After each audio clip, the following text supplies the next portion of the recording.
baby. We in here, yeah, we in here, 'cause we been. Y'all better get comfortable with saying black.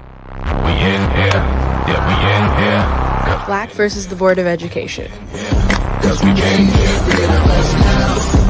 We in here, yeah, we in here. Cause we came here, three of us now. And you know, and we know, and we go, cause we been here. That's why we are indeed a whole mood. That's it. Welcome to another episode of Black versus the Board of Education. My name is Miss Laureen, and I welcome you into this space. And it looks like we're having issues connecting to both Facebook and both things on Facebook. So my page and the other page. So if we can try to make sure that those things are actually streaming live, that would help me out a lot. So yeah. I'm going to go around. We're going to get a couple of introductions so that we can see what's popping. And I'm going to ask y'all about your weekend and how's everything going. And we're going to go ahead and start with Miss Quinessa. Hi, I'm Quinessa. I'm a youth advocate. My weekend was pretty tame. Went to the movies, saw Dune 2. It was Now, what is that? It was I. I would describe it like Star Wars in the desert. Star Wars in the That's kind of desert. good. That'd be like Mad Okay. Max. No, I think Mad Max was better. So you thought Mad Max was better? Yes. Okay. I don't know movies, but I guess y'all going to teach me something. Hey, Adrian. Hello, my name is Adrian. My weekend was good. I got a massage for the second time in my life. Okay. How was that? It hurt. Oh, Yeah, she was rough with me. you didn't tell her to stop? I was scared. You didn't tell her to stop. Oh my goodness. Miss Melissa, I hope you had a better time than Adrian. My goodness. I had a pretty good weekend. It was pretty relaxing. Didn't really do much. Okay. That sounds boring. Why didn't you do anything? Because like normally you'd be trying to take over LA. What happened? I was just relaxing. I did that a couple weeks ago when I did the Pan-African Film Festival, and then this weekend I went and rewatched with like the people who were there. I rewatched or watched for the first time the video that they professionally recorded of the whole thing. So we had a little watch party. That was fun, but it was relaxing. Oh, perfect. Miss Keela, hey girl, hey. Hey, it's your girl Keela. I went to a wedding this weekend. Was it everything that you thought it would be? No. Oh. But the tacos was fire. And I was the only Black person there. Okay. So I gotta ask some questions. Okay. Why? Okay. Why were you the only Black person there? Whose wedding was it? Why did they invite you? Okay, And- well, I was a +1 because it was so you wasn't even really invited. you know. So you just crashed the wedding. I You're a just wedding crashed the crasher. wedding. But still, I was still, the only Black person. So it was cool though. Everybody was like, "Oh, I like your hair." I was like, "Thanks, I know." Thanks. I know. But, because nobody looked like me. So Anybody try to touch it? no, thank gosh. But we was gonna shut that down real quick if somebody was trying to do that. And we know for sure that we don't do the hair touching stuff. No, right? ma'am. Someone touched my hair today, actually, at school. I said, "Girl." Oh. Yeah. So let me ask you something. So how do you normally handle that when people start touching your hair? I just say, "Do you value personal space?" And they say yes. So I was like, "You were just in my space, and I would like to ask if you can touch me." Okay. Mr. Carlos is back. Hey. Hey, good afternoon. Good afternoon. How was your weekend? It was boring but insightful, definitely. Boring and insightful. Yeah, I had to get butt naked with myself a couple times. Oh, Figuratively speaking. You should have said that first. I wasn't ready. I'm not sure what's happening right now. She just looked down. So, I mean, okay, just because I'm curious, what normally happens when you're by yourself? We can omit that last part, but what normally happens when you have time to just be? Sometimes the truth is brutally honest as it is. Uh-huh. And sometimes the truth we don't like. Uh-huh. But the truth is always something that will set up another plateau of understanding and wisdom. Gotcha. But it comes with some pain for sure. Understood.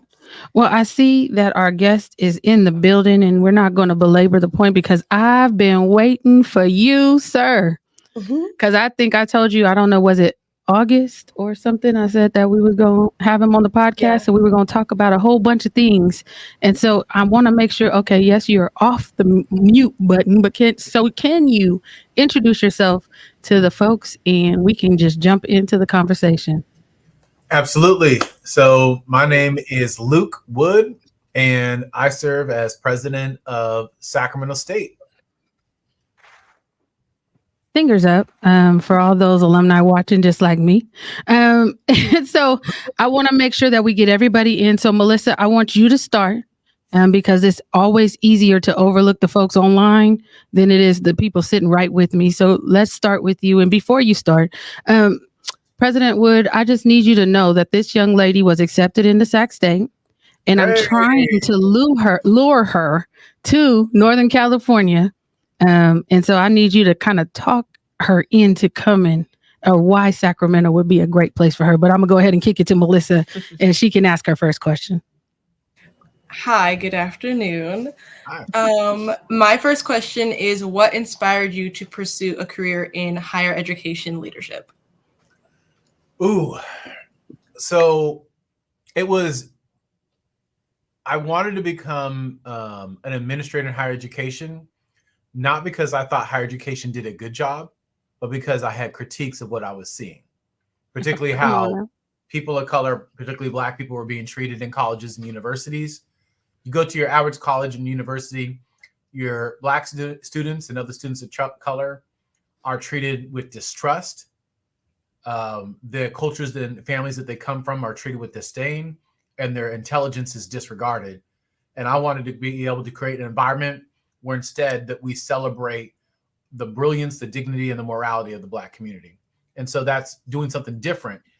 Now, Sacramento State is also a special place in that most people don't know, but we have the largest population of Black students in the entire California State University system. So out of all 23 institutions, Sacramento State is the Black serving institution. And we're the second highest Black serving institution in the state of California, only behind UCLA. So most people don't realize that we occupy this unique space. But at the same time, historically, our 75-year history has shown that while we enroll Black students, we don't always serve them and treat them in the ways that they should be treated. And that's why since I came here, one of the main focuses of what I'm trying to accomplish, what I'm trying to do, is to make it so that this is an environment that Black students want to come to and they want to succeed in, because we're something categorically different than exists anywhere else. Carlos. Oh man. So I see you have a foster background, and a lot of the kids that I work with are AB 12 eligible. And what would entice me to really get at a lot of the kids that I know that are in the South Bay, the Bay Area, and how do I endorse that other than just talking about Project Rebound or the other programs that you guys got available? So, I mean, I think the way to talk about it is, first we got to begin with what is the value of going to college, right? So oftentimes people just say, well, go to college, but they don't talk about why it matters. I mean, we know that if you go to college, your labor market outcomes are going to look different. You're going to tend to learn to earn more throughout your life. And I think that's important for a lot of people, because people who come from our communities, we're not just going to college because it's fun. We're going to college because we're trying to create a better life for ourselves and for our families. And that means that it's upward socioeconomic mobility, so we can, create that opportunity for all those whom we love and we care for. So Sacramento State, obviously you mentioned Project Rebound. I would say that that's a program that I have a lot of passion for. That's for students who've been justice impacted. They've been incarcerated at some point in their life. I know for me, one of the things that I wanted to do when I came in was I wanted to meet with the Project Rebound students and see what it is that they need that they're not getting.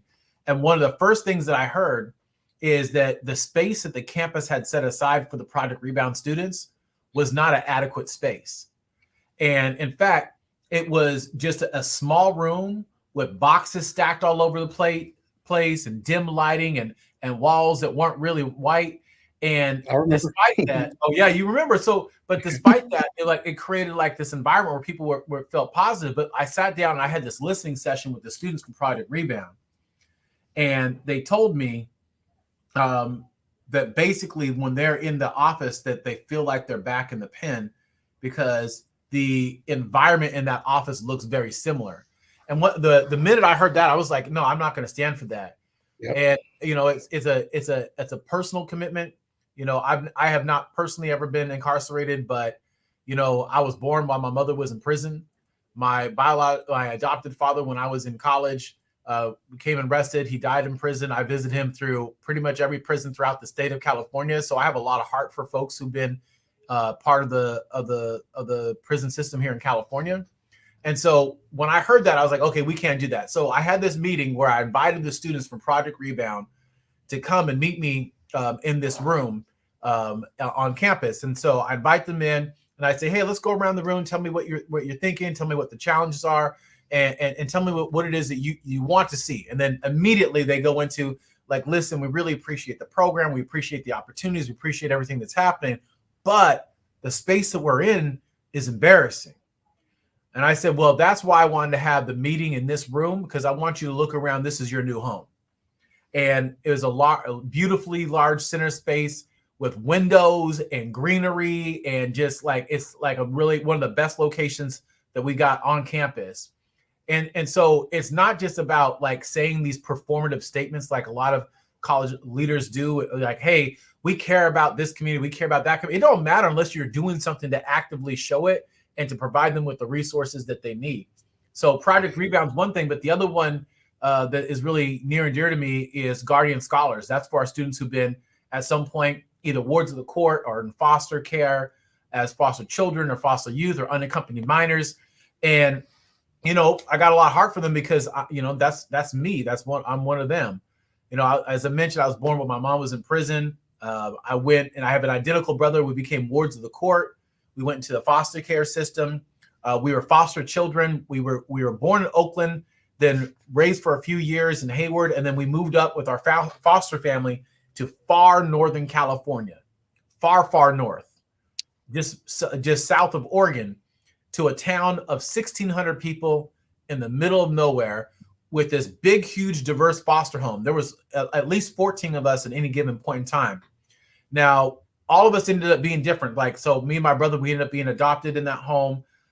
Some of our brothers and sisters were short-term care. Some of them were long-term care. Some of them were guardianship. But I grew up where my brothers and sisters, none of us were related by blood, but we were related by experience. And we're Black, we're white, we're Latina, we're Latino, we're Pacific Islander. Like, I got a sister who's in a wheelchair. I have another sister with a cognitive impairment. And there was over 350 of us in that home, right? So when people ask me how many brothers and sisters I have, I say, well, 349, because that's truly like how many of us were part of that same experience.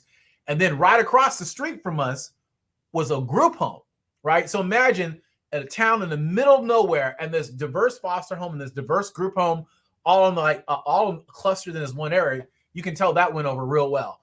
But that's what we got to do, though. We got to create opportunities for our students. And so that's why, we have, stated that as part of our strategic plan for the university, we want to have the largest population of former foster youth anywhere in the state of California. And partly it's not just, again, about performative statements, but what are the tangible things that we're going to do to make it so that every single student has that opportunity to walk across the stage. Well, thank you for that. And we're going to kick it over to Miss Quinessa, who's you ready, right? Yeah. Okay, perfect. Hi. So you are the youngest permanent president in all public four-year colleges and universities. Do you feel your youth has been an asset or an hindrance to your position? I think it's an asset. I'm not that far away from my own college experience, and it doesn't mean that I know exactly what it's like to be a student today, but I have a much better understanding that I think than a lot of the college and university presidents across the country. I think that there's that part of it, but I also think that just my identity plays into it. So I'm a Black male, I'm a former foster youth child, rather. I struggled with food and housing insecurities. I was a first generation college student. I'm an amateur boxer. Like, so I've got lots of different things that I feel like with the students, when I see my students on campus, I feel like it resonates with them, but I also don't see them as my students in a traditional way. And I think that's partly because of how I grew up with, you know, my brothers and sisters. None of us were related, but we were unified by a common experience. So when I see my students who are, you know, part of any of those communities that I just mentioned, like, I don't view them as my students. I view them as my brothers and my sisters. And I had that responsibility to make sure that just like anybody else in my family, they have what they need to be successful in college. So I think that my age helps a little bit. I also think it's just how I get down helps, because I'm not trying to be an administrator who keeps distance between myself and other people.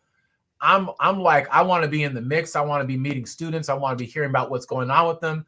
So like right now, you know, the reason that I'm a couple minutes late because I was walking through the University Union, just shaking hands, just talking to students, asking what's going on. What's your experience? How's Sac State been treating you? What you studying right now? And I know that they appreciate it because they know that I don't see them as a number, but I see them as a name and as a future. I love it. So this question kind of ties in what you were just talking about. You mentioned in interviews that your first 100 days was going to be about listening, whether it's faculty, staff, students, community. So I was kind of curious on what you've learned from that listening, and was there sort of a common theme between it? Yeah. So basically did this listening tour, as you said. We had 92 listening sessions, an hour and 15 minutes each, with 1,500 students, faculty, staff, alumni, you know, tons of folks. And I did learn a lot. So one of the questions we asked is, what is it that makes us distinctive? And we heard students who said, I'm here because of the diversity, you know, because Sacramento State is a very diverse campus. We're a Hispanic serving institution. We're an Asian American, Native American serving institution, Pacific Islander rather as well. And we also are a self-proclaimed, self-defined Black serving institution. So if you put all those things together, we are a unique space. Second was the proximity to the Capitol. A lot of students are interested here in studying government. And if they don't want to study government, they want to influence the policy that still comes out. They talked about being on a campus where you felt like educators were, you know, cared about you. People talked about it as like a family environment. You know, it's like Cheers, where everybody knows your name, right? Like it's an environment where you truly are somebody who's made part of a community. And, you know, so we heard lots of good things like that. But then we also heard like the challenges. Not everyone here has the experience that they deserve. Students, faculty, staff alike. We heard that, you know, we're an overly bureaucratic organization, and sometimes that makes it difficult for students to do basic things, but it also makes it difficult for the faculty and staff that serve them. So we identified 23 action items that we're taking to make Sacramento State what it should be. It's, you know, and it's a whole range of things. We're going to build more housing for students so we don't have students struggling with food and housing insecurity, and start a basic needs center that can provide them with wraparound support so that when they run into crisis, they run into an issue of need, we got them. You know, we're doing a lot of stuff around artificial intelligence and training students on the use of AI so that they can use it, so that when they graduate, they can go out with something that no other person at any other college or university can say, which is, I graduated with the ability to come into your company, come into your nonprofit organization, whatever it might be, and make things better and easier for you because I've been trained how to use AI. We're basically doing cluster hires on faculty members who are part of the Latinx community and the PETA community. We started a Black honors college, first in the country, first ever, doesn't exist anywhere. HBCU of the West. We can't be HBCU, but we can be everything but the historical part. And we're doing that. You know, so lots of different things that directly relate to where Sacramento State needs to go. And here's how I've been thinking about it, is in two ways. First, I'm trying to give students the experience that I didn't have when I was here. So I think about what it is that I would have wanted, that I would have wanted to see. And that's what I'm passionate about making sure that the students have, because they deserve the absolute best experience. And the second thing is we're in Sacramento. We should be the first. When people think about the flagships of the CSU system, they think San Diego State, they think Fresno State, they think Cal Poly, and they've earned those spots. But at the same time, we're the one and only public university in the state capital of the 5th largest economy in the world. And we're going to act like it. Period. Miss Keela. Dang, okay. So hey. I just wanted to kind of like touch base. So we met at the Sierra Health Foundation, and you had mentioned that you were homeless during your college days. So I kind of wanted you to speak on that, and how did you get past that? Yeah, so I wouldn't go as far as to say that I was personally homeless, but I was housing insecure. And I'll tell you what I mean by that. So my twin brother, when he was student body president here, we were in student government at the same time. Like, he was homeless. He was literally, he had no place to stay. He was living in his office on campus, right? For me, I had more of housing insecurity. So I, struggled with where I was going to stay, particularly after my adoptive father got arrested, went to prison, and, he died in prison. Like, I went from being able to like call home and, get 10, 15 bucks if I really needed something, to not being able to have any support. And so I would, there was times where I slept in my car more than sometimes, right? There was a lot of times I slept in my car. My older brother basically let me stay in his garage. So I struggled more with like on the fringes of that.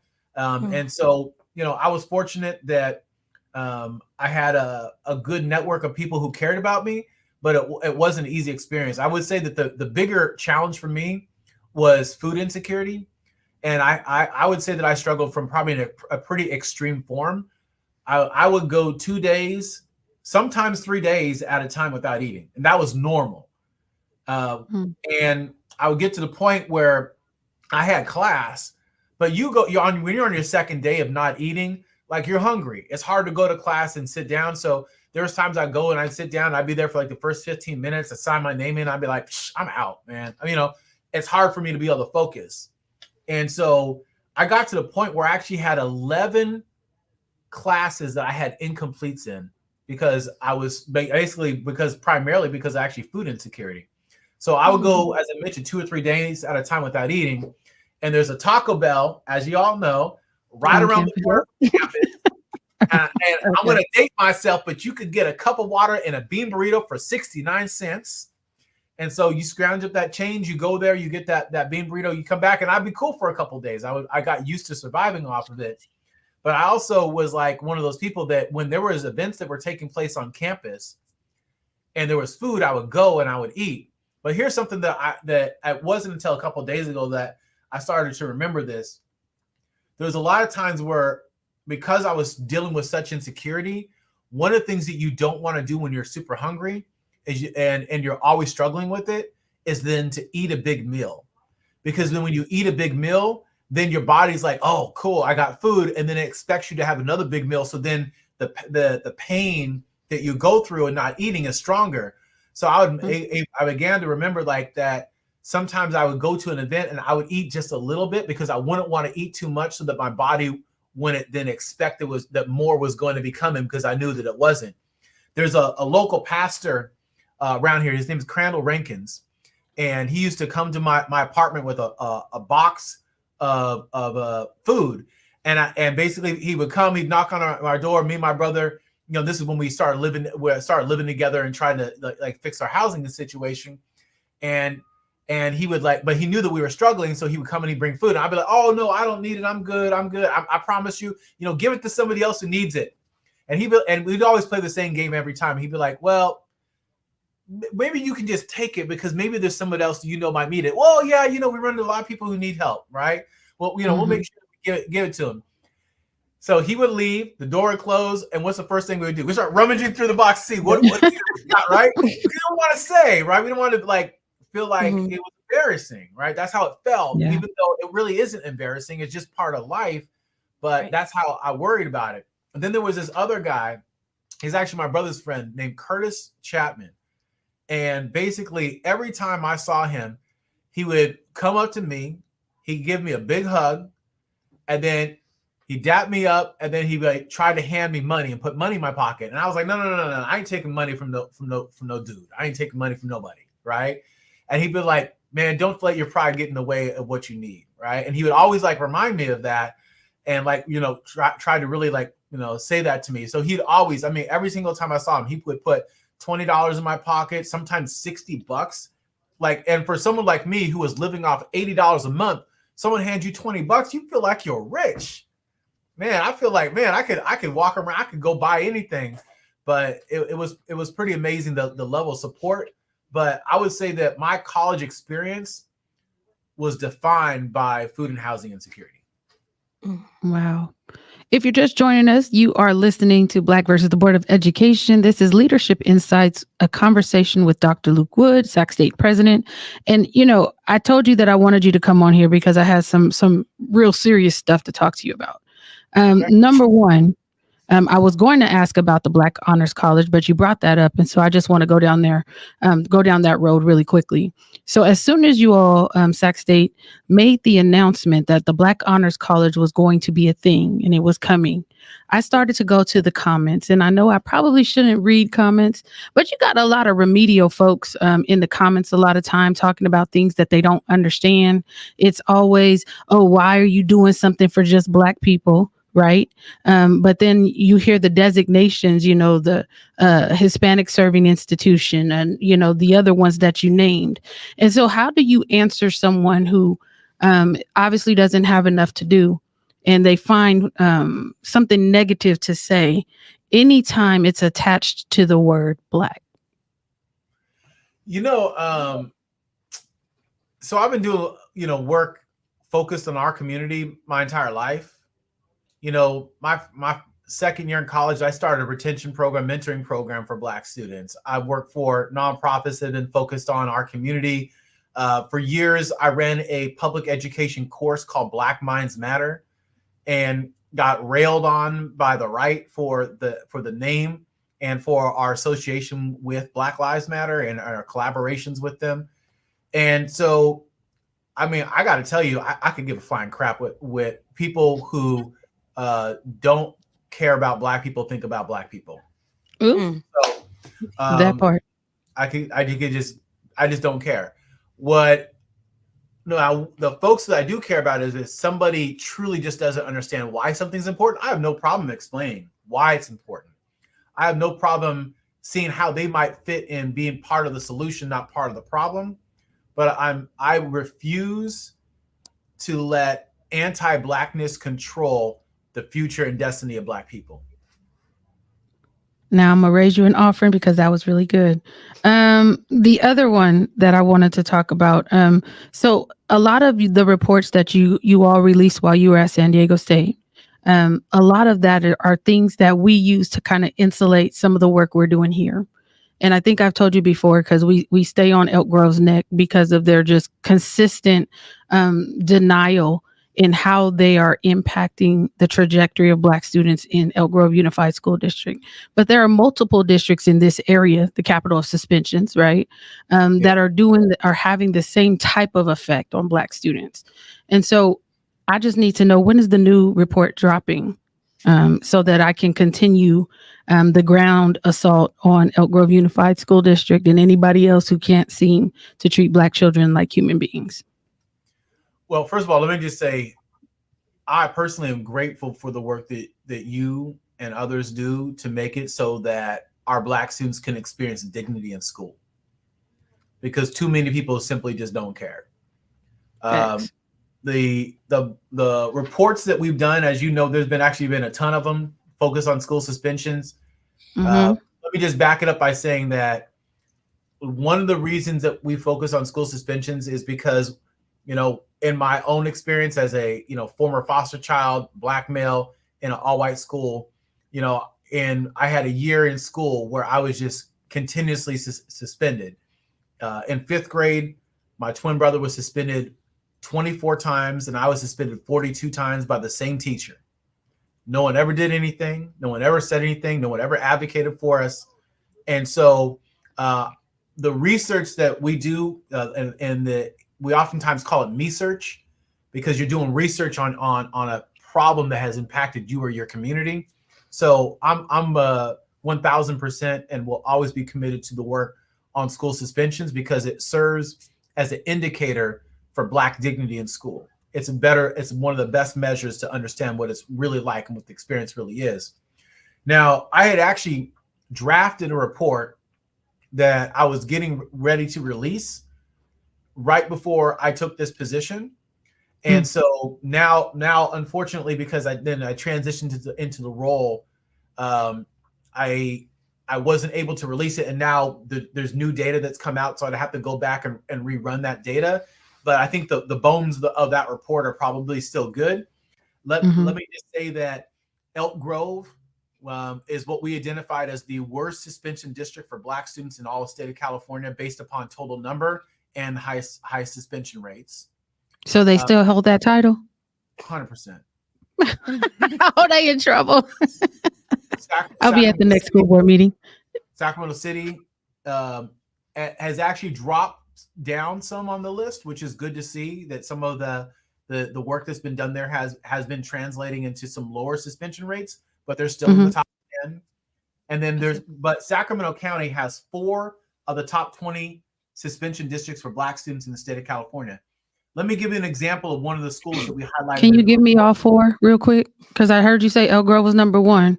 I need all 4 in the top 10, top 20. You have to give me a quick second to pull it back up. Okay, no, you take your time. Okay. I need to know if it's Twin Rivers and San Juan. Those are the 2 I'm looking for. Wasn't Sacramento number 3? They were number 3. When I first read the capital suspension, Sacramento City was number 1. And then Suspending Our Future came out, and Elk Grove was number 1. With LAUSD, I believe, number 2. And so I don't remember where these other 2 districts were, but as soon as I find out, I'm ready. I think Rancho's up there too. You think Rancho too? I think those are 4. Well, you know what? I'm not surprised because when you have policies on the books that are open to interpretation, you get some jokers in there who are very heavy-handed on one end with certain students and very lenient with other students. And so I would not be shocked if it's any of the schools that we visited in the last, I don't know, month or so. So I'm just waiting for Dr. Wood to give me that information, and then they will be receiving emails from Team BYLP's advocacy team. We're gonna go see about them. How about that? I love it. I want all the smoke, and they know it. This is cool. You said what? This is cool. The side by side. It is, right? Yeah, I'm almost there. No, go ahead. And while you doing that, go ahead and give me that close up again. Okay, there I am. So I just need to make sure that you guys can see my nice little Sac State sweatshirt that I wore just for this occasion because I've been waiting for my brother to jump in. And did you guys know that I actually went to school the same time Dr. Wood was there with his brother, Josh? Yeah, we were all there. And we used to hang out in a place called Little Africa. It was just this little quad. Little Africa. We didn't have no Black Honors College. Like, we did have Cooper Woodson, though, but we didn't have Black Honors College. He got a geek when you said that. You said what now? Brought him back. You gotta tell them what Little Africa is. Little Africa was just like this little quad area that the Black students would hang out at. All of us between classes would just come over there and hang out, eat some food. Sometimes there'd be some step shows out there. We would have music. That was community. Huh? That was its official name, Little Africa? That's just what we called it. I don't think it had an official name. It was just part of the campus. It used to be right by the bookstore, but now the bookstore is just like gigantic building across the campus. And I don't know if you saw on our social media, I put up the Team BYLP members who are actually alumni of Sac State that are currently working here. So I just wanted to put that up there. So you found something for us? I think I found it. Let's see. It's loading up right now. Okay. Well, we can continue to wait. I keep on finding the ones for all the other areas right now. I'll get it. So let's hey, Dr. Wood. 1 more second. Yep. I got a quick question. And you put your mouth on the microphone so people can hear you, sir. Hello. There you go. have you gotten a chance to work with Boots Riley in Oakland? No, not yet. Okay.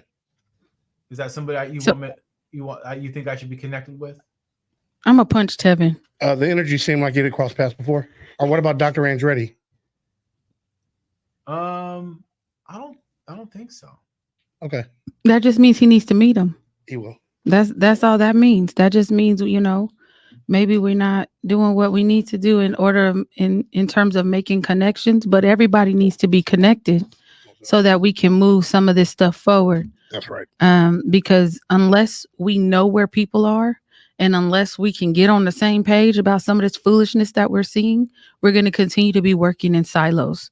So, I see Melissa pop back in here. Hey, Melissa. Uh-oh. Guys, Okay, there she is. I'm back. Well, welcome back. We're just waiting for Dr. Wood to pull this. I'll have to keep searching. I'm trying to Okay, find no problem. You can send it to me afterwards too. But I let me just need specifics. Okay. No, I got some specifics, but let me tell you one of the things that we identified in the report. Okay. The school here is a school in Elk Grove, and they have this was data from the 1920 school year. So what happened in 19 and then in the spring of 20? COVID. Okay. So what happened with most every school during the spring of 20? Shut down. They shut down, they went online, right? Allegedly. So if you're reporting data for the 1920 school year, then you know that school year should have fewer suspensions, not more, right? Correct. Just logically. So you're suspending them online? Yeah. So this school that we highlighted in the report that didn't come out had 150 Black students. They suspended 105 of those 150 Black students. You're kidding. Oh. A total of 717 times. Wait, where is this? Please tell me the name of the doggone school. Samuel Jackman. Oh, Jackman? Right down the street. Yeah, Jackman. Wow. I get it though. What you get? What you get? Tell me what you get. Because I've been coaching that community for 20 years now. No. Tell me what you get about 717 times suspending students that are at home. Well, number one, it makes no sense, but nobody's going to really sit there and advocate for that. I am. Well, we understand that, but I'm just okay. And it goes with all the way from T-ball all the way on. The knowledge and the understanding and the insight, and just the simple fact so not many people advocate for the kids. Melissa, 717 times suspending students. Talk to me. Correct. I don't even there's only 365 days in a year. I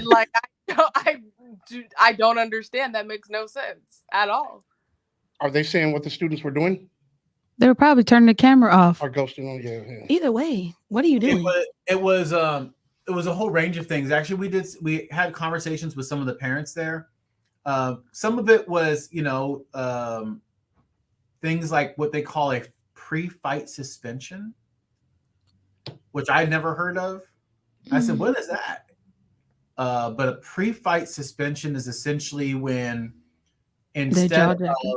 and basically there's two students who may be arguing, and to prevent a fight, they suspend them proactively. That's what a parent told me. Whether that's true or not, I don't know, but that sounds unfortunately Fighting online? A pre-fight suspension? So I would assume that most of those suspensions happened before they even went into into that year. The lockdown. Yeah. So that means that the average student that year, a Black student who was suspended almost 7 times. Right. Those 105 were suspended 6.8 times on average. So did they ever take into account Sacramento like that? Just so y'all know. Do they ever take into account that's kind of like how we communicate with each other sometimes? Take into account talking about the animated and how we communicate our banter back and forth. Oh yeah, like that's exactly what some of the parents were saying. Okay. That it was like they had some kids who were basically they were in the locker room and they were like basically cutting on one another for fun. Like they're friends, and they got suspended for it because to somebody else it's a terrorist threat. Yeah. Well, I think that when we talk about cultural competency, if you don't know anything about the students that you are in charge of, you tend to assume because voices are elevated that they're going to harm one another. As an auntie of a young boy, I'm not going to adultify nobody, of a young boy who was taken to the office for a pre-fight. When my sister went to the school and she was like, well, what exactly happened? And my nephew said they were talking about the basketball game. So you can't be expressive. You can't talk about competition because people are thinking that you're going to harm one another for whatever reason. And so they told my sister, my nephew was being suspended. She said, no, he's not. Like, they're going to go back to class because you shouldn't even call me here.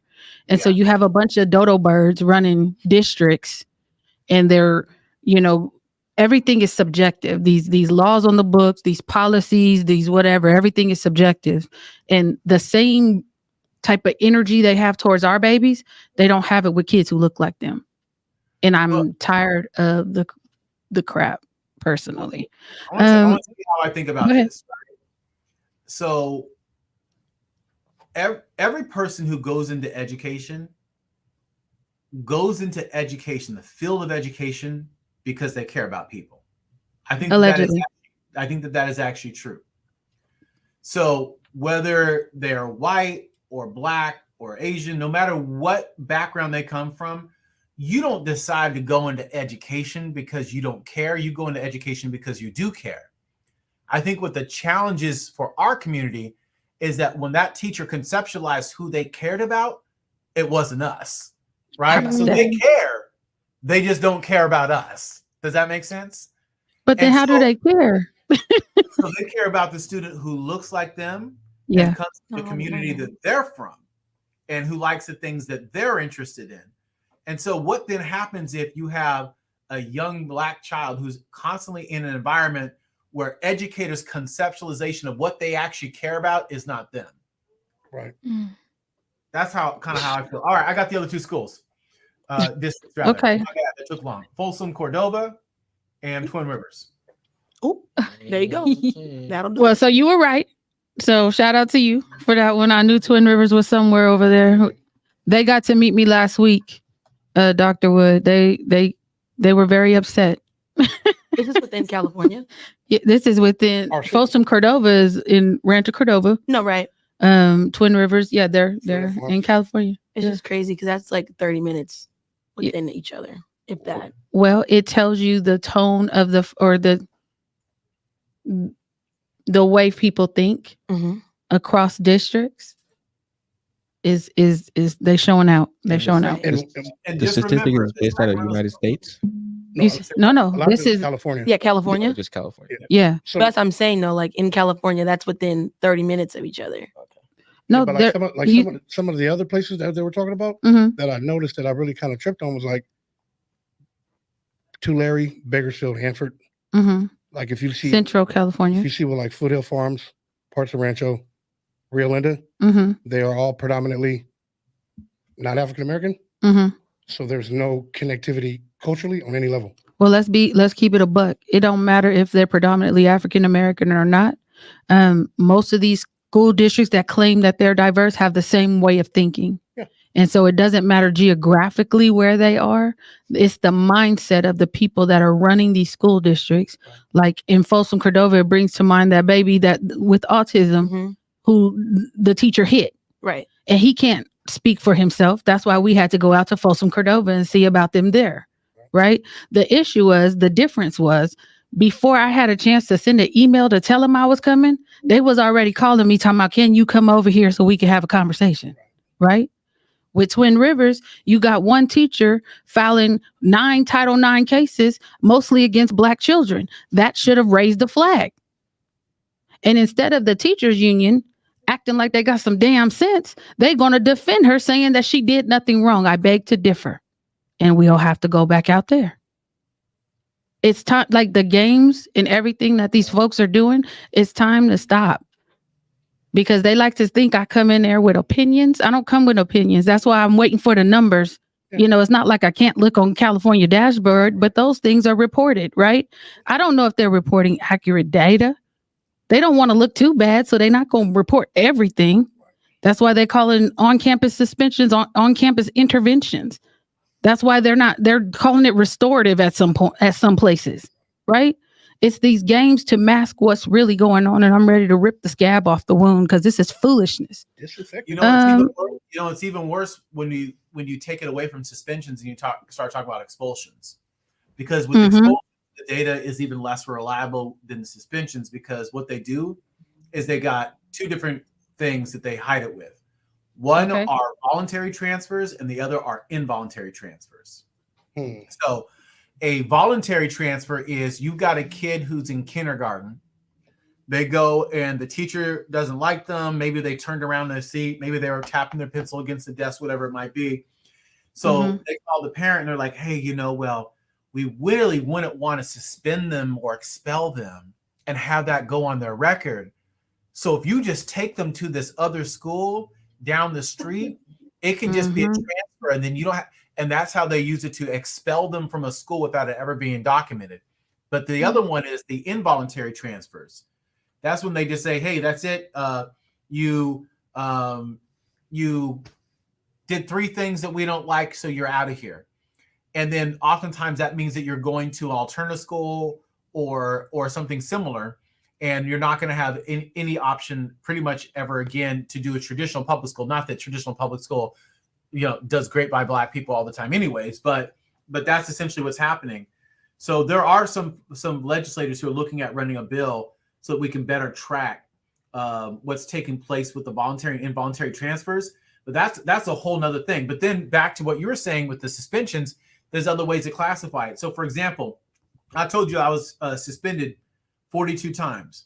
Do you think that 42 times that there wouldn't have been somebody from the state to come in to investigate to see what the heck is going on with these folks? You would think so. No, because my guess is if you were to go back and look at it, they would say that I went home early, right? That's probably how it was documented. Or they would say that, well, it's not an in-school suspension because he was inside, he was just outside the principal's office for most of the day, right? Or it doesn't count because it was only 4 hours and not 4.5 hours. You know what I mean? So they come up with ways. And so that's why they call them blind in-school suspensions or hidden in-school suspensions, because a lot of those end up being the exact same thing, but then they don't classify it like that. And that's ironic that you say that, because you talk about a school like Jackman, right?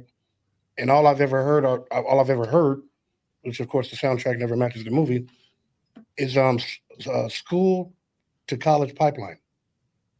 And thus, and those of us that know, college didn't have nothing to do with the pipeline. It's school to prison pipeline, but nobody's talking about that. Wait, what?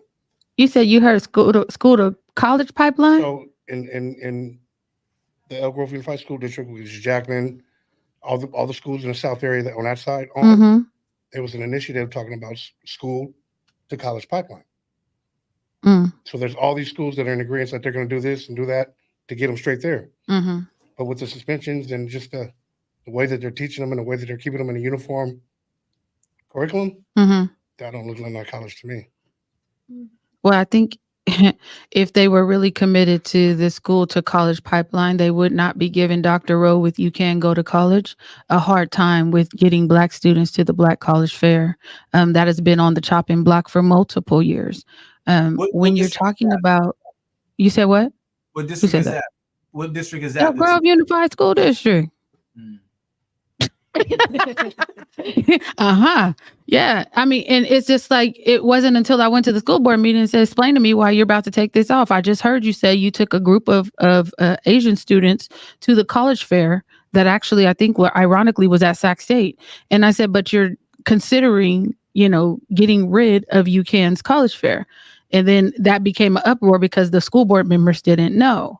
And not only, so they do have this Black college fair, but they took away all the supports, like the supports to help them fill out the applications, apply for financial aid, do some of those kind of case management wraparound services to make sure our babies are prepared transcripts, right?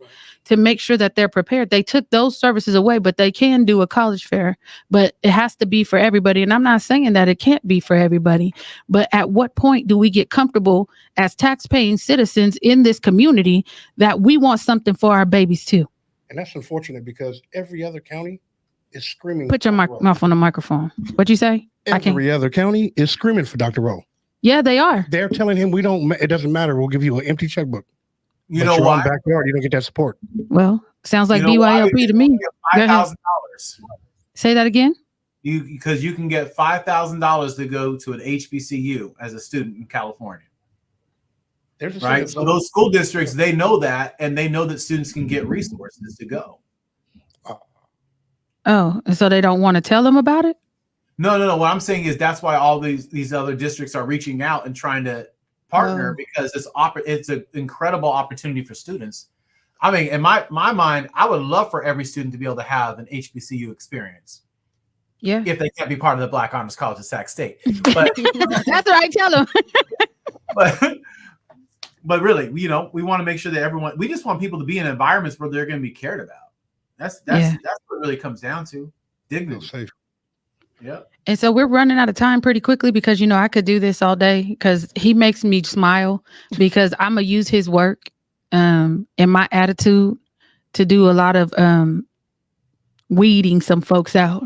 So I get excited, but I want to make sure that I kick it to you all. If you have a burning question, we're going to give you each a moment to ask a question, and we're going to do kind of like a round robin. Is that okay? Mm-hmm. Perfect. Let me start with Melissa before she jumps off. And Melissa, before we go, let me just say, during the conversation that we were having in regards to the students being suspended at Samuel Jackman the 717 times, Mama Margie says teachers were still being paid. Who were they teaching? She wants to know who the teachers were teaching if all the kids were being suspended. A bunch of pillows with covers over them.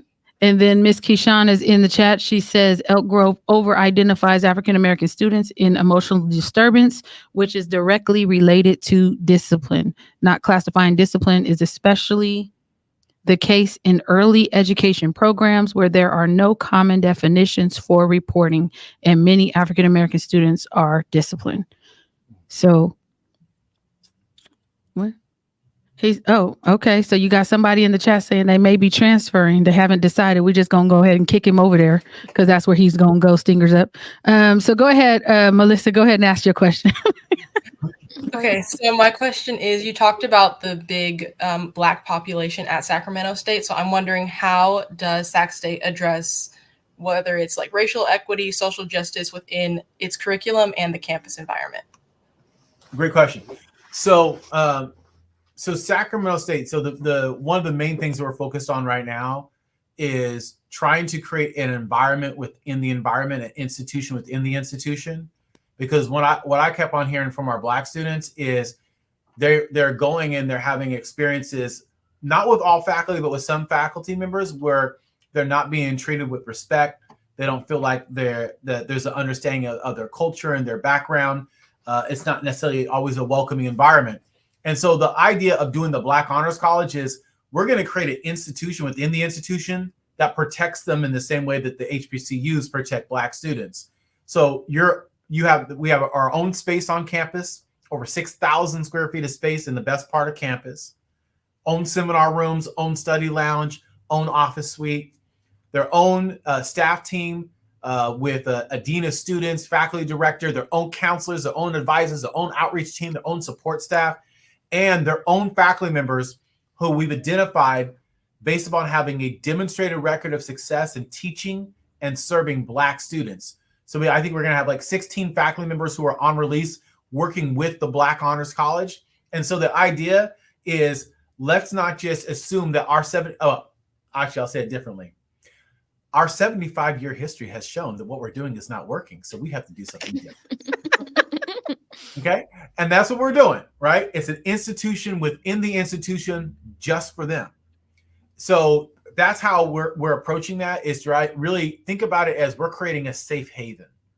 And so that they're going to take their classes all throughout their general education with faculty members in the Black Honors College, so that by the time they get out of their general education, the students who have been beaten down by K-12 and told they're not smart enough, that they're not good enough, that they don't belong here, are going to go and walk out on the other side of the Black Honors College with confidence, with a perception of the usefulness of college, and knowing that they can achieve whatever it is that they want to achieve, but also with the focus on no matter what you do, no matter how far you go, it's always about turning around and giving it back to our community to make sure that we're lifting as we climb.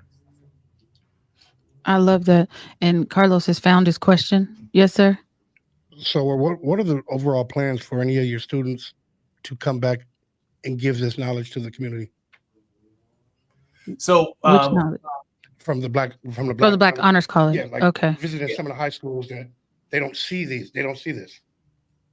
So there's two ways in which I think about that. So one, we've got to make sure that when we have alumni who are fighting the fight, who are doing good work for our community, that we're going to have these weekly seminars, and we want to make sure that we're exposing them to folks around three themes: self-determination, courageous leadership, and there's one other one, but I'm blanking on it.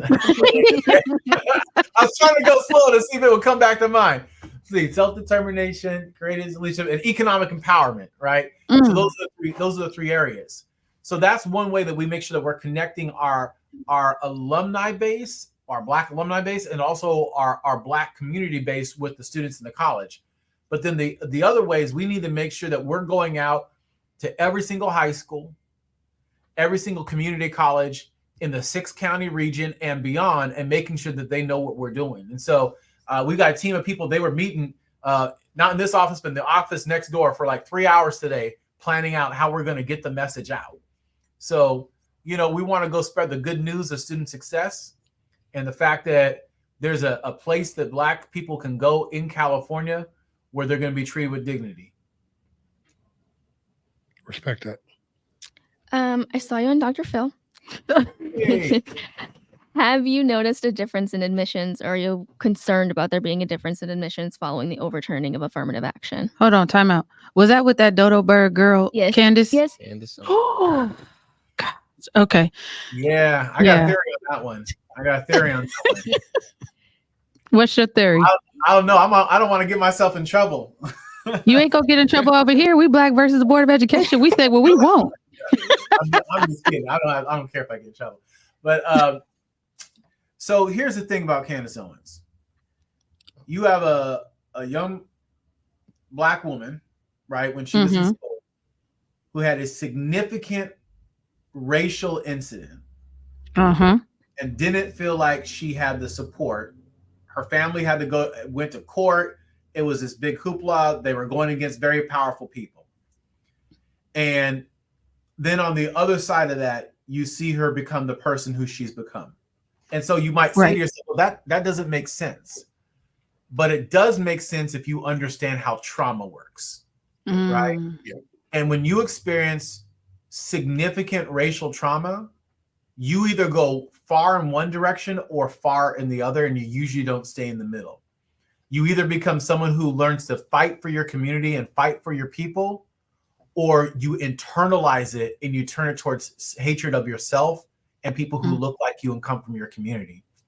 So when I was talking with Candace Owens and having the conversation with her, I could feel it immediately emanating off of her, this deep sense of self-hatred. And I didn't have anger towards her. I felt sorry for her. Sorry. I would never want to live in that mind. I would never want to have to live in this world with that perspective. And to hear someone who is looked to by so many as being this beacon of truth telling and this beacon of conservatism, all I saw was not a beacon, but just rubble on the ground. Someone who's just a broken, probably shell of her former self. Hurt people hurt. And the funny thing is, he said it so nice and eloquently to say she was set tripping. He said it very nicely. She's off her rocker in more than one way. Adrian, so we're running out of time, seriously, and we don't want to take too much of your time Luke, It's fine. That was my President Wood. You said what? That was my question. It's fine. That you don't have a question? That was my question. Oh, that was your question about Candace Owens? Both of y'all. You got a question? I was gonna say, why do you love being Black? Ooh. Because I love being me. I love being me. That's why. Period. Yeah. I'm a Black man with a Black wife and Black kids and Black family. Shout out to Missy Dara. I'm Black all day long. I grew up in an environment where being Black was not something that was celebrated. It was something that was denigrated. I'm used to being the only, how I grew up, I was the only chocolate drop in a bowl of milk, along with my twin brother. It might have been some bright chocolate with some chocolate nonetheless. Okay. Chocolate nonetheless. Let's come on. We're the same. Yeah. So, but no, I love it. That's, I came to Sac State. My bachelor's degree is in Black studies. I went and I got my master's degree. My master's degree focused on Afrocentric education. I went and I got my second master's degree focused on Black boys and suspensions in school. And then I got my doctoral degree focused on Black males and what it takes for them to succeed in college. So I've been consistent from day one, jump one. I'm going to do whatever it takes to make it so that our people have what they deserve. And going back to what I said before, the main thing, if there's one word that encapsulates what I feel, what is like placed on my heart, is creating an environment where Black students experience dignity. I absolutely love that. And I just have to tell you, so I woke up this morning at 4:00 and I had this idea and I wrote it down and I would love to share it with you. But basically, we want to partner with the Black Honors College to help boost enrollment at Sac State for Black students.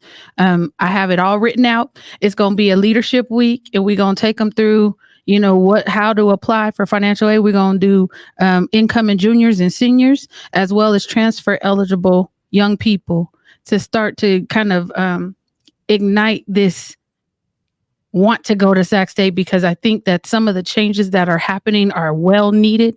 I wish I had them when I was attending Sac State, but I'm super excited that my daughter is there. And I want to know how we can do more. So if y'all are game, BYLP is game, and I absolutely would love for you to expose them to me, because I am a whole mood all by myself when it comes to this educational advocacy stuff, because we want all the smoke, and all these young people that are walking along with me want it too, and we're going to train them that way, because at some point we're going to have to get people together, and it's going to take more than just me.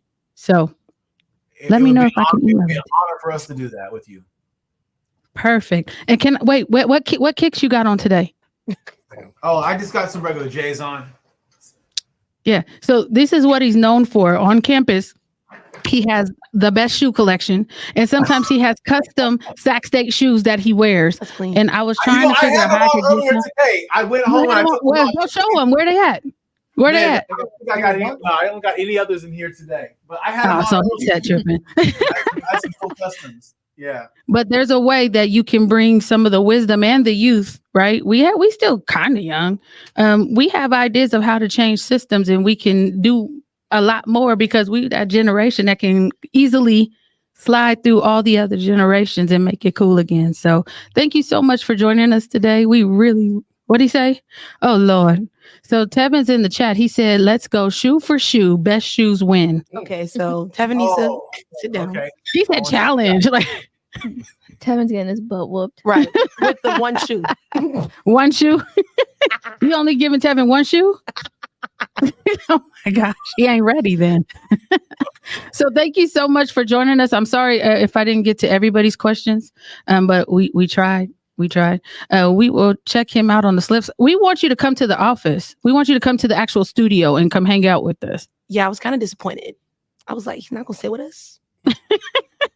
I gotta tell you the truth. I talked to my team. I was like, what time am I supposed to leave to go in person? And they're like, oh no, it's Zoom. I was like, oh, it's Zoom? Okay. I actually thought until maybe an hour ago that I was going to go see you all. So you just let me out. Well, we thought we would have loved you to be here with us. So then you could sign the board and take a picture with us, Okay. So we're gonna have to run this back then. Let's run it back then. I'm with that. Because I'm gonna play the clip for when I go to the school board meeting and talk about Samuel Jackman, and then we can just, Continue the Yep. conversation. Yeah. I mean, yeah, I'm gonna go make some friends real quick over at the school board meeting, because for years, since 2018, we've been telling them this data over and over again, and they keep finding ways to discredit your report. They keep finding ways to say, I gotta say tell that you again. something. I gotta tell you something. The number one thing that school districts say to me, well, those numbers aren't accurate. That's not true. And Right. then I usually say, oh, well, that's cool because let me pull it up on the state of California website. Wait, isn't this the data that you reported to the state? How about that? Yeah. And they're like, oh, well, but that can't be right. I was like, well, if it can't be right, then why did you report it to the state? It's like, I said, I'm not responsible for that. Maybe you should talk to your person in who does the reporting. Oh, wait, it looks like it's the principal. So, like, I don't know what to say sometimes. But no, that's normal what they do. Every single report, that's the number one response we get. The data aren't accurate. That's why we start putting it in fancy tables and started doing some where we just did screenshots of the data itself. Here's the screenshot. What do you mean it's not Go true? argue with your mammy. Yeah. That's what it is, right? Go argue with your mammy. Stop. Don't argue with me. This is what you did. Take accountability and change. Yeah. It's crazy. You know what? It's okay to be in a bad position and then say, you know what? I'm sorry, and we're going to do better. And then commit to doing better. Yeah, I don't What even need them works? to say it anymore. I need them to do it. But They've been here's talking. why it matters, though. This is what I think about this. I know we're going way over. I'm sorry. But I got to say this. No, This no, is you important. good. As long as you good, we good. So when they say that back, it's another example of race lighting, right? And that's what happens when gaslighting is racial. So I present data that you reported to the state, and I show you the data that you reported, and then your response is to say that data is not true.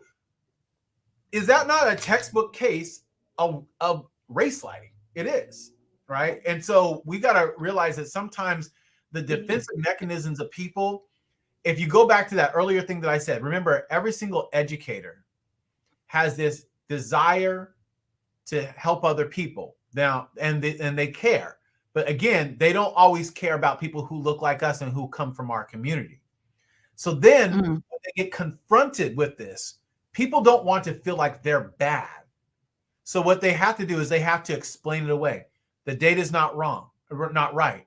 Or, well, yeah, but you're talking about that kid, but that kid is a bad kid, because then they start the label: bad, physical, hyper, aggressive, defiant, deregulated, right? And if they can't use the language, then they start putting them in with labels, right? Someone mentioned emotionally behaviorally disturbed, or other types of learning or other types of disabilities. But what we know, and I think you all know this already, the two pillars of the school to prison pipeline is exclusionary discipline, suspensions, expulsions, transfers, and overplacement in special education. Yeah. Those are the two patterns that lead to overrepresentation in the juvenile justice system, juvenile court system, and eventually in the criminal justice system. So when they say the data is not accurate, I see it as the fabric of anti-Blackness. I just pulled up the Jackman numbers and I'm appalled. 45% suspended at least once, an increase of 8.5%. But they got a black principal. Hey, so maybe that principal is trying to do some good work. Or maybe they're part of the problem. I don't know. Oh no, you never know. You gotta know. You gotta ask to know, right? What is the saying? All our skin folk ain't kinfolk. But then sometimes they are. They're there to do the good work, and we need to come behind them. So I don't know that principle, but you all might know better. I would just say that's what we do.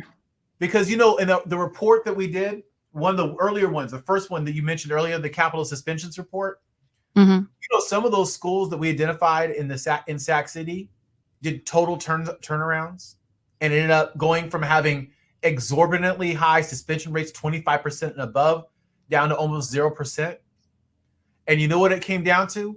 It came down to a principal who cared. It came down to an environment where educators were held accountable. But the third part that happened, and this is where we all come in, is then it came with community members who said, we're not going away. You're going to have to answer to us every week, every month, every year until we know that this problem is resolved. And it's like, I know I haven't been to the school board meeting in a couple months because we've been at other school boards, but it seems like we need to make another, or what did he say a minute ago, run that back. Because there's no reason why we should be seeing, these are the younger ones. Samuel Jackman is the middle school. So if they're already going over that, and this is the way I think of it, when you look at the cumulative record in the discipline file, and they're already going to high school with this amount of suspensions, how are they being labeled or mislabeled? It's a paper trail. Yeah. Yeah. And how are they being siphoned into other school, like other classes? Are they being given a chance to change? Are they encouraging them to change? Are they putting supports in place, which I already know the answer is no, to give them a chance to change? Well, if emotional instability is a part of what most kids go through, right? Mm-hmm. Why are you suspending a kid for a defense mechanism? Because they don't have any other tools. They don't have any other tools, nor are they trying to have any other tools at their disposal. They don't want to deal with them. When you know kids and they look like you, you're more lenient with them, right? You'll give them a chance. You'll chalk their behavior up to this is what kids do. With Black children, they adultify them and say you should know better. So we have to know that. Go ahead, Dr. Wood. I see you trying to jump in here. I'm just going to say, just remember that if they don't care about their life, they're certainly not going to care about their mind. Well, You've been saying a lot of mic drop. I mean, lines. I hope that y'all are going to get all these. Because you said at least 6. Like, I just need that on a t-shirt. Just put it on a t-shirt, and then we could just walk around Sac State and act like we part of the club. I like the race lighting though. That was nice. Yeah, that race lighting is not. I like that. Pinning it. Yeah, Well, I think I'm going to use that at the next school board meeting. Yeah, 'cause that was. I was like, ooh. You say that again? We didn't hear you. I'm gonna throw in one last thing, and then I gotta go. All Okay. right. So we were talking about suspensions, Mm-hmm. and the highest suspension rates are always in middle school, followed by high school. And that's one way to look at suspensions. But I don't just look at suspensions. I also look at suspension disparities. What is this suspension rate in, let's say, 5th grade for Black students, and what is it for other students, right? And we find that Black students have higher suspension rates. But then that also tells you about the disparity. How big is that difference? And I think it's always important for us to remember that the greatest disparity in suspension rates is not in high school, it's not in middle school, and it's not even at latter elementary. It's in kindergarten through 3rd grade. That's the greatest disparity in suspensions. So what most people don't realize is that when we're talking about school suspensions, in their mind, they have in their mind a middle school or high school student, which is partially true. But in reality, if we're thinking about the socialization of someone for graduation versus incarceration, it begins in kindergarten through 3rd grade. That's insane. And didn't you and your wife release a report around those demographics? Yeah, actually, we've done a lot. Actually, we've done most of our reports together. Myself, my wife, former student of mine, Muhammad Abdi, Frank Harris, Tyrone. Howard. We've also done a report collaborating with our colleagues in the Native community, doing one focused specifically on Native students. And essentially, what we find is that the highest expulsion rates are for Native boys, followed by Black boys. The highest, And that's due to population, right? Population versus how many of them are being put out. Yes, correct. That's it. Mm-hmm. But then when you look at suspensions, the highest suspension rates, whole state of California, are for Black boys, followed by Native boys. And then it just drops, right? It looks totally different for other populations, unless you start like looking at specific subsections. But yeah. Well, I mean, we gonna put that on that board and pin that up. We look forward to the run back where we can get more in depth with some of these things as we go out with this new information and start making people uncomfortable. We thank you for your time, your vision, your leadership, your brain, your mind. We thank you for even just sharing that with us. We appreciate you being here. With that, we're going to let you go because I know that you're busy. You probably got to go shake some more hands and kiss some more babies. But we will check you all out here next week, 4:30 PST on Facebook and YouTube. We are Black versus the Board of Education. We're going to hit you with the peace sign and slide up out of here. Peace.